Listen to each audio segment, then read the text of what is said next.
Welcome, everyone, to the very first episode of Xandercast. This is a father and son podcast starring Ryan Kinney of HEYMAN Productions and his son, 8 years old in 2 days. 2 days. It is currently July 6th, 2020, and July 8th will be your 8th birthday. Yep.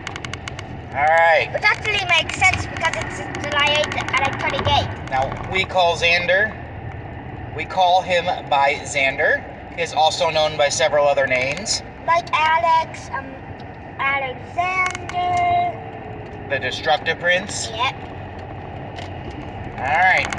So we're on a road trip. And also the doctor. The doctor? Yeah. We're on a road trip to a toy store. Vintage toy store. Xander has toys that are older than me. So. And younger than him. Yep. What is it you're holding right now? Tell our viewers.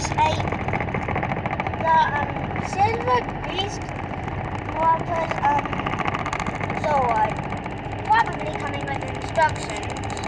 Alright. So just I'm opening him right now if I can. Is it back? I will get to that in just a few minutes, kid. We're going to talk before we open that, okay? Okay. Tell me, what is this week? What have we been doing this week? Having a birthcation. Birthcation? What's birthcation?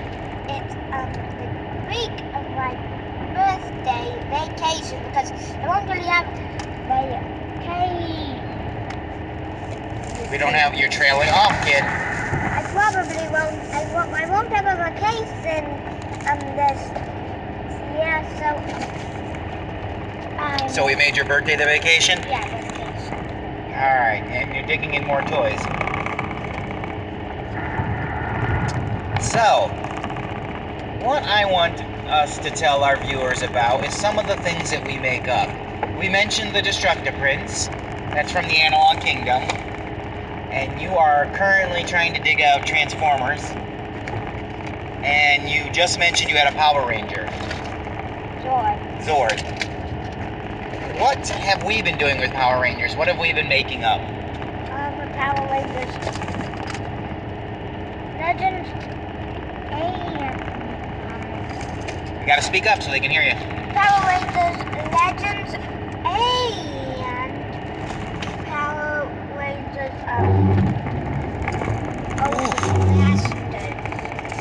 Okay, I will repeat that in a second, but we are on a road trip, and I just had to avoid a very large, sharp piece of metal in the road. Okay. So we didn't just shred my tires up. So what Xander said was Power Rangers Ocean Masters and Power Rangers Legends. There are 2 series we've made up. So what's the idea behind Ocean Masters? What's that about? It's about Power Rangers who are trying to destroy bad guys. I think that's every episode. What's unique about this series that's different from some of the others?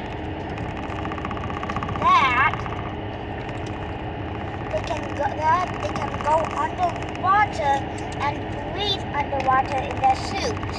All right. So in our first episode, where did they find their powers? In a treasure chest. In an underwater cave. Yep. That somehow had air in it. Do you remember what we had said was guarding it?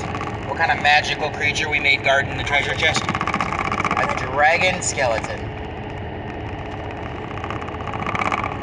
Only because I had a Halloween dragon skeleton for a short while. Yep. One thing they do find out later on in the series is that they're not the first people in that cave. Other people had gotten into that cave before. Now, there are 6 marine scientists, they study marine life, stationed at a base which is partially underwater and partially above water where it's a museum for kids. Okay. And the scientists go exploring and find this treasure chest. When they open it, they release this great power which gives them their powers, but what does it also release? Monsters.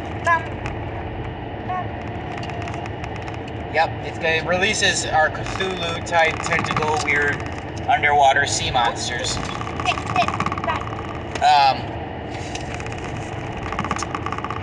There are 6 scientists. One of the 6 is put into a coma from this power. He is the one who opens the chest.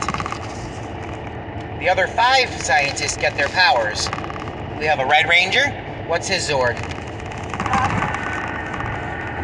A crab. Crab. We have a Green Ranger. What's his Zord?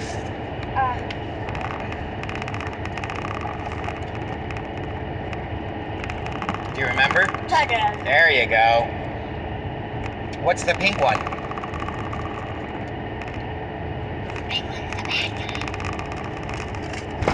Oh yeah, you're right. I forgot. We have notes on this at home, and we haven't done this series in a while because we've been focusing on our newer one. You're right. Pink is something else. We'll talk about that one in a second. With Blue. What was Blue? Shark. Blue is the shark. He has a robot hand because he got his hand bitten off by a shark. Very good. What was the other ones? What was in the original Zord? Our first Zord was the Pacific Megazord, right?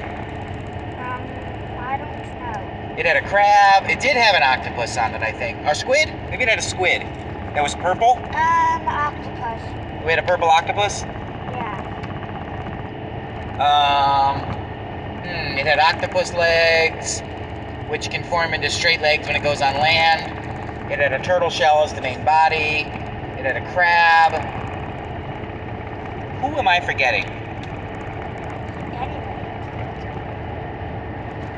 Turtle, crab, octopus, shark. We're missing one.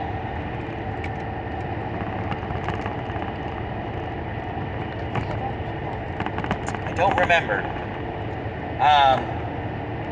And the power actually that they release transforms sea creatures into their Zords. That's where you get their Zords from.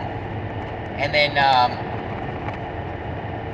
it turns their sub into a base. The one they use to get down to the cave. The sub can be used as their sword.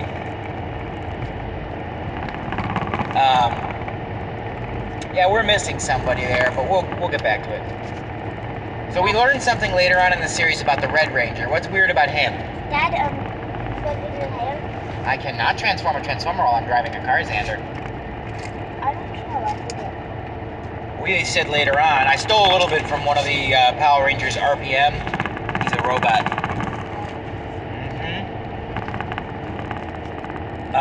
So they battle these sea creatures, and somewhere along the way, somebody pops up. Who is our 6th Ranger that pops up? Orange is one. Orange is our good one that pops up. He is that guy that got knocked out. What's his Zord? Stingray. Yep, he was, well, I said Stingray, but it could become a glider for the Megazord. It could become wings, or it could become a shield and a sword. A shield and a spear.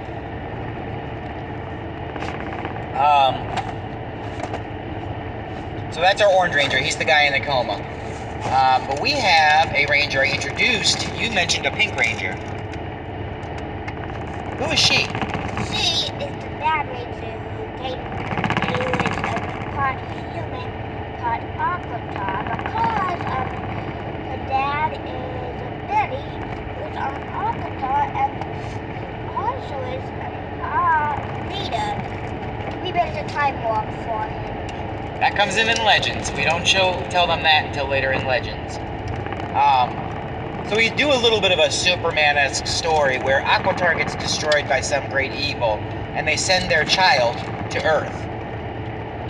The child naturally has a pink mohawk, which is the only bit of alien physiology that is present. Everything else about the child looks human. So she gets adopted, but then abandoned. And she, as a teenager, she is basically homeless. You're gonna have to... I can't, I don't have the things right now. You're gonna have to wait until we're finished talking to her. I do, but it's buried in my pocket right now. We're gonna talk about the story. The Nautilus Ranger is a homeless teenager. Never really had too many close friends, but naturally can breathe underwater. So she had gotten to that cave and discovered the power long before the Rangers did, and had gotten the Nautilus power. She has a Zord, right? Is she the pink octopus one? Yes. Then what was the other octopus? We're confusing a few of them. Purple? I think that might have been a squid then. Why? Oh no, she had the pink jellyfish. That's what it is. You're right. Pink jellyfish. Now she looks a little bit like our regular Rangers. I was just telling my son that we haven't really designed it yet. I just commissioned an artist to do that for him. And the jellyfish Zord. Let's see. Ooh, this is where we start the Atlantic quest. The Rangers learned that someone else had gotten to the power, even before the Nautilus Ranger. Somebody in ancient pirate times had gotten to this power and had been going around the Caribbean looking for the Zords and the powers. Because each Zord comes with a power, which you'll find out later become power-ups for the Rangers. So they hitch on with a pair of merchants, which look strangely like pirates. Those are going to be our comedic relief for the episode. There are versions of Bulk and Skull. And they take him on a ship sailing around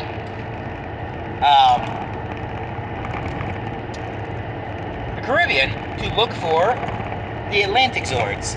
But somebody else who's a step ahead of us has already gotten one of the Zords. Who is it? It's the bad guy, Pink Ranger. Who we call the Nautilus Ranger. She got the Jellyfish Zord, which was the first of this. What other Zords do we start looking for? Starfish, which is rainbow colored. The electric eel. The orca. The dolphin. And the sea serpent.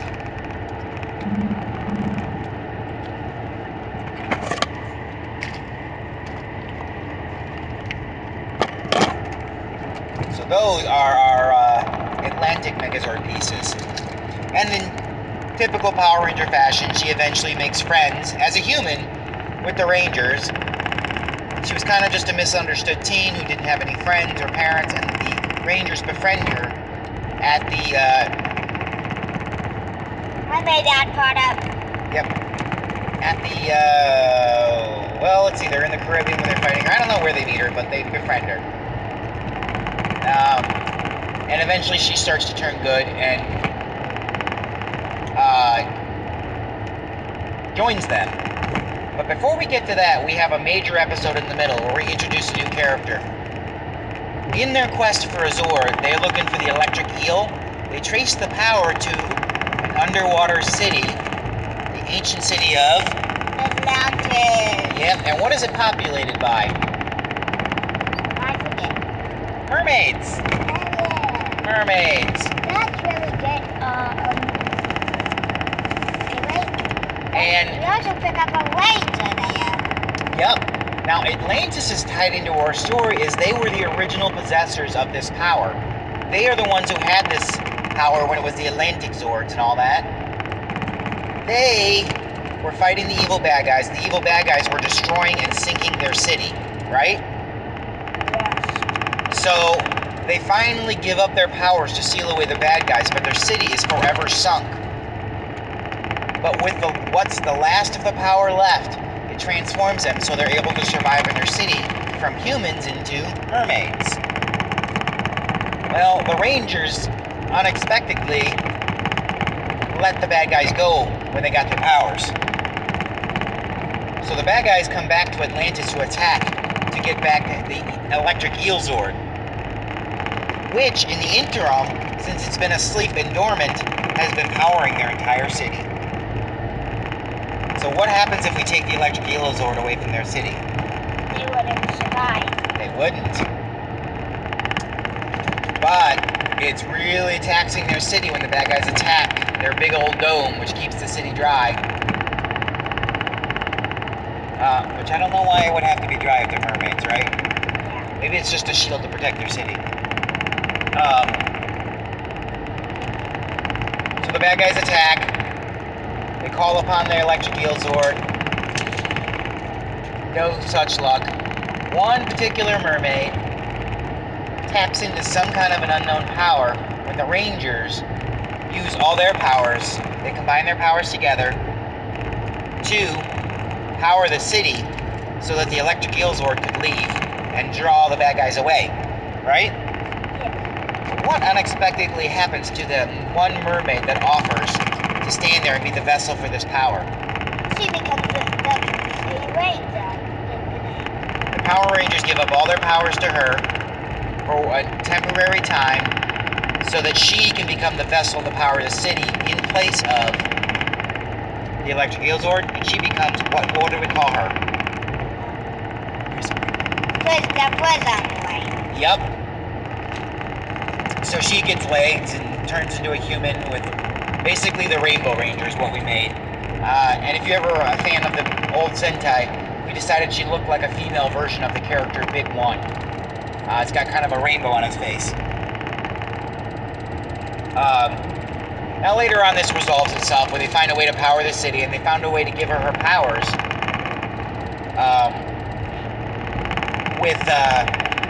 without taking away the other Rangers' powers.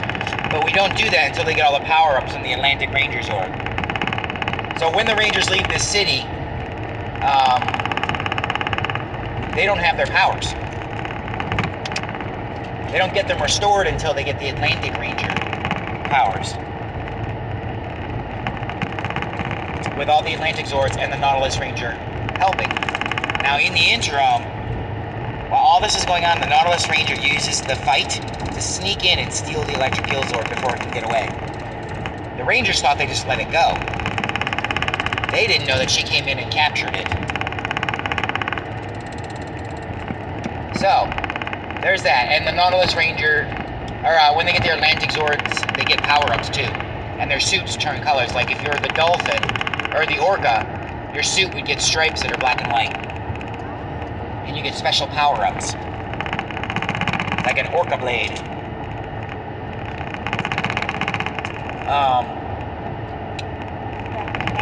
One last Zord gets introduced last. We get the Atlantic Megazord, we get the Pacific Megazord with this. It is still recording, I hope. Yep, it's still recording. It just fell asleep. We have one more Zord left to introduce in this series, the very end of it. It's how we make our Ultra Zord with all of them combined. Do you remember what that was called? No. The Whale Carrier Zord. Okay? The Ultra Zord is how we're going to eventually defeat the bad guys and seal them away again. And when we seal away the bad guys, do we still have our powers left? Yes. Nope. Done.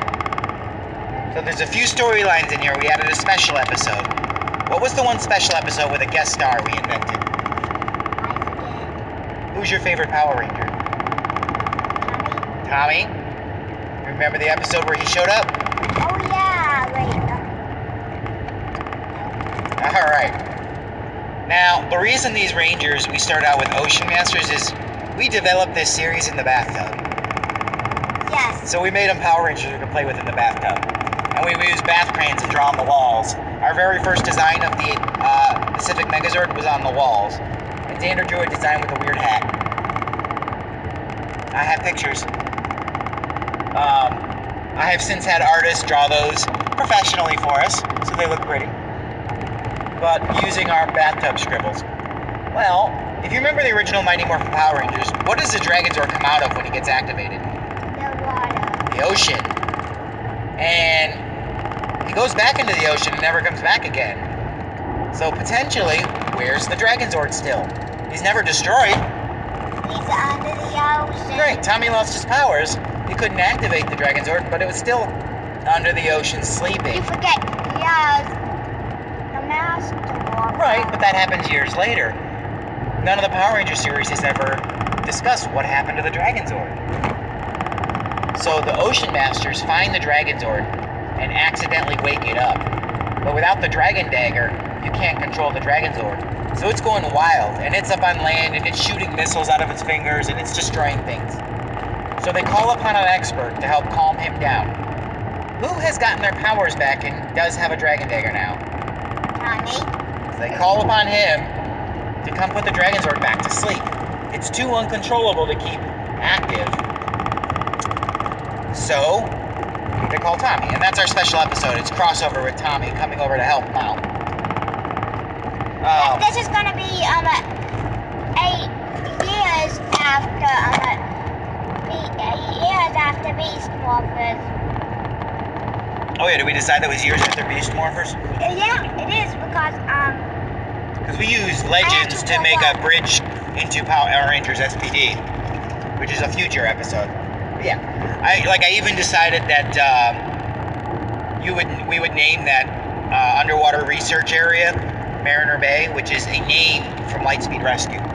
I think Lightspeed Rescue. Hey Dad, when are we gonna be there? In some time.